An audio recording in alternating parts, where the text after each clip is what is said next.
Good morning students. Welcome to online classes provided by MDN Public School class. जैसा कि कल हमने पढ़ा है कि जो मेसोपोटामिया के लोग हैं उनका शहरी जीवन कैसे, उच्च वर्ग के लोग थे, मध्य वर्ग के थे, लो क्लास के थे। और उसके आगे हम पढ़ेंगे आज मेसोपोटामिया संस्कृति में शहर, आधुनिक विश्व सभ्यता को लेखन कला की देन। जो मेसोपोटामिया संस्कृति में शहर, मेसोपोटामिया सभ्यता में हजारों वर्षों तक शहरी जीवन का महत्व रहा। बेटा कहने का तात्पर्य क्या है कि जो मेसोपोटामिया की सभ्यता है उसमें हजारों वर्षों तक शहरी जीवन का महत्व रहा, भी हजारों लगभग बहुत सारे वर्षों तक शहरी जीवन को महत्व रहा। नेक समुदाय और संस्कृतियों के लोग मिलजुल कर रहते रहे। वास्तव में परस्पर मेल जोल से ही मेसोपोटामिया के शहर की सभ्यता में जीवन शक्ति का संचार हुआ। उसने क्या कहा कि जो वहाँ पर जो शहरी जीवन था और उसमें अनेक समुदाय, भिन्न भिन्न धर्मों के जो लोग थे वो आपस में मिलजुल कर रहते थे। और मिलजुल कर रहने से क्या हुआ, मेसोपोटामिया की जो शहरी सभ्यता है उसमें विकास होने लगा। सभ्यता के जीवन शक्ति में भी संचार हुआ। यही जीवन शक्ति उनकी लोक संस्कृति भी थी। इसको अंडरलाइन कर सकते विद्यार्थी। यही जीवन शक्ति उनकी लोक संस्कृति थी। इस संस्कृति में लोग रच बस गए। जो ये संस्कृति थी बेटा, इसमें लोग क्या हो गया, रच और बस दोनों गए। अपने शहरों पर गर्व होने लगा, यहाँ तक कि युद्धों में नष्ट हो जाने के उपरांत भी। यहाँ तक कि उसने क्या कहा, जो चीज़ें युद्ध में नष्ट हो गई थी उसके बाद भी शहर लोक संस्कृति की याद किए जाते हैं। शहरी जीवन पर आधारित लोक काव्यों की रचना होना इनका अहम प्रमाण है। उसने क्या कहा भी, जो युद्ध में नष्ट हो गए शहर, युद्ध में नष्ट हो जाने के बाद भी वो क्या करते थे, अपनी जो लोक संस्कृति को याद किए जाते थे। क्या करते थे, वो अपनी लोक संस्कृति को याद करते थे और युद्ध में नष्ट हो जाने के बाद ही बेटा। और शहरी जीवन पर आधारित जो लोक काव्य की रचना होती थी उसका अहम प्रमाण है। मेसोपोटामिया में रचित ऐसे काव्य गिलगेमिस एक उल्लेखनीय उदाहरण है। गिलगेमिस एक महाकाव्य है जो 12 पट्टिकाओं पर लिखा गया है। इसको अंडरलाइन कर ले, क्वेश्चन 1 नंबर का पूछा जाता है। गिलगेमिस क्या है? गिलगेमिस एक बेटा महाकाव्य है जो 12 पट्टिकाओं पर लिखा गया है था। इसे पढ़ने से सहज ही एहसास होता है कि वहाँ के लोग अपने शहरों पर कितना गर्व करते थे, कि जो वहाँ के लोग हैं वो अपने शहरों पर कितना गर्व करते थे। यह काव्य उरक शहर और उसके शासक गिलेमिस से संबंधित है। ये तो पता ही लगा सभी को। जो ये काव्य है बेटा, उरक शहर और गिलेमिस दोनों से आपस में संबंधित है। गिलगेमिस एक महान योद्धा था और वो अपनी वीरता और ताकत के बल पर अपने राज्य का खूब विस्तार किया गया। उसने क्या किया, अपनी वीरता के और ताकत के बल पर उसने अपने राज्य का खूब विस्तार किया, ख्याति अर्जित की। लेकिन अचानक गहन मित्र की मृत्यु से वह इतना दुखी हुआ कि उसका राजपाट विमोह हो गया। किसका बेटा? गिलेमिस का क्या हुआ, उसका जो मित्र था उसकी मृत्यु हो जाने के बाद जब इतना दुखी हो गया कि उसका अपना राजपाट से भी मोह भंग हो गया और सिंहासन त्याग कर वह अमरत्व की खोज में निकल पड़ा। अंडरलाइन करने से विद्यार्थी, उसने क्या कहा, वो उस सब कुछ छोड़ के कहाँ निकल गया, अमरत्व की खोज में निकल पड़ा। महासागरों और पूर्व विश्व में इसके लिए यह भटकता रहा, कहीं शांति नहीं मिली। वो कहीं पर भी भटकता रहा परंतु उसको इस बात कहीं भी शांति नहीं प्राप्त नहीं हुई, कहीं अमरत्व नहीं मिला, कोई भी कहीं भी उसको शांति नहीं मिली भी। कहाँ पर वो अपना जीवन व्यतीत कर सके, कैसे बैठ सके, उसके मन में सदा ही कुछ ना कुछ चलता रहता था। अंततः वह अपने नगर उरक लौट आया। कुछ दिन भटकने के बाद क्या हुआ, वो अपने ही नगर में वापस लौट आया, उरक नगर में। नगर की दीवार को निहारते हुए उसकी नज़र उन पक्की ईंटों पर पड़ी जिनसे इस नगर की नींव पड़ी थी। जब वो उसको नगर को निहार रहा था तो उसकी नज़र बेटा कहाँ पड़ी, ईंटों पर पड़ी, जिसे वो नगर की नींव पड़ी थी। वह विभोर हो उठा। यही काव्य का अंत होता है। उसे अपने शहर में ही आकार सांत्वना मिली। नगर और इसे बनाने वाली अपनी प्रजा पर उसे गर्व था। अर्थात कहने का तात्पर्य क्या था कि आदमी मनुष्य को संतुष्टि कहाँ मिलती है, अपने ही घर आकर मिलती है, हम कहीं पर भी घूमें। तो उसका भी यही था कि उसने देखो अपने यार दोस्त की उसमें सब कुछ छोड़ दिया, राजपाट मोह भंग हो गया, इधर उधर भटकता रहा, परंतु उसे कहीं भी शांति नहीं मिली। उसके बाद उसको वापस वहीं आया और नगर इसे बनाने वाली अपनी प्रजा पर भी उसे गर्व था। अब बात करते हैं आधुनिक विश्व सभ्यता का लेखन कला की देन। कालगणना।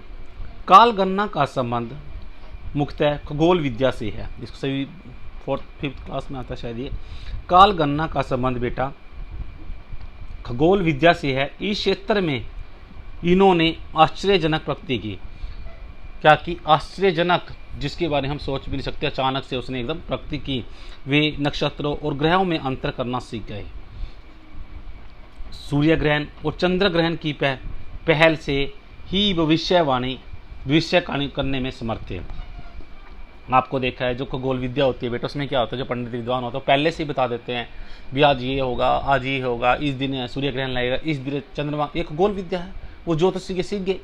तो इतनी भविष्य करने में समर्थ थे। उन्हें हमारे सौर मंडल के 5 ग्रहों की अलग अलग पहचान थी। वे आकाश को 12 भागों में बांटकर अलग अलग नामों से पुकारते थे। सभी विद्यार्थी इस बात को अंडरलाइन करें। वे आकाश को कितने भागों में बांटते थे? कौन? खगोल विद्या वाले 12 भागों में, और उनको अलग अलग नामों से पुकारते थे। यह नाम आज भी प्रचलन में है। भारत में हम इन्हें राशियाँ कहते हैं। भारत में हम इन्हें क्या कहते हैं? राशि। आप राशि देखते होंगे, जैसे वृष है, करक है, ये सब कालगणना खगोल विद्या की सहायता से थी। उन्होंने चंद्रमा की गति की गणना करके चंद्र पंचांग तैयार किया। चंद्रमा की गति की गणना करके चंद्र पंचांग तैयार किया, जिसे 12 मास का एक वर्ष कहते हैं। क्या है? 12 मास का एक वर्ष। एक मास में क्या होता है बेटा? 4 सप्ताह। कितने होते हैं? 4 सप्ताह। एक वर्ष में 12 महीने और एक मास में 4 सप्ताह। और एक सप्ताह में कितने दिन होते हैं? 7 दिन होते हैं। दिन में 24 घंटे, 1 घंटे में 60 मिनटों में विभाजित था। समय की यह गणना आज हमारे जीवन का हिस्सा है। यह मेसोपोटामिया सभ्यता की विषय। इसको अंडरलाइन करें। काल गणना किसकी देन है बेटा? मेसोपोटामिया सभ्यता की देन है। क्यों? ये खगोल विद्या थी। खगोल विद्या ने क्या किया, क्या पढ़ा है? हमारे जो आकाश है उसको 12 भागों में बांट दिया। 12 भागों में बांटने के बाद उनको अलग अलग नाम दे दिया गया। अलग अलग नाम क्या दिए? जो हमारी राशिफल होती है उनको नाम 12 रख दिए हैं। तो उसके बाद क्या हुआ, 12 मासों का उन्होंने एक वर्ष बना दिया। और एक वर्ष बनाने के बाद उसने 1 महीना उठाया, 1 महीने में सप्ताह बना दिए 4, और 4 सप्ताह बनाने के बाद एक सप्ताह में दिन बना दिए 7, और 24 घंटे वाला दिन 24 घंटे में 1 घंटा 60 मिनट में विभाजित कर दिया गया। तो ये सभी की सभी देन किसके? मेसोपोटामिया सभ्यता की है।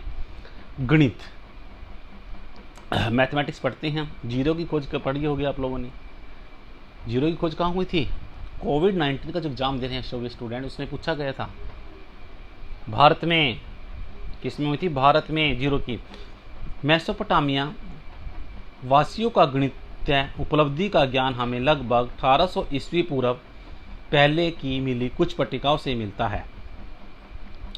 जो मेसोपोटामिया वासियों का गणितीय उपलब्धि का ज्ञान हमें लगभग 1800 ईस्वी पूर्व कुछ पट्टिकाओं से मिलता है। इन पर वर्गमूल समझते हैं आप, स्क्वायर रूट बेटा, कंपाउंड इंटरेस्ट, चक्रवृद्धि ब्याज निकालने के सूत्र। वर्गमूल का फार्मूला क्या है पता है बेटा किसी को? स्क्वायर का area square side multiply side.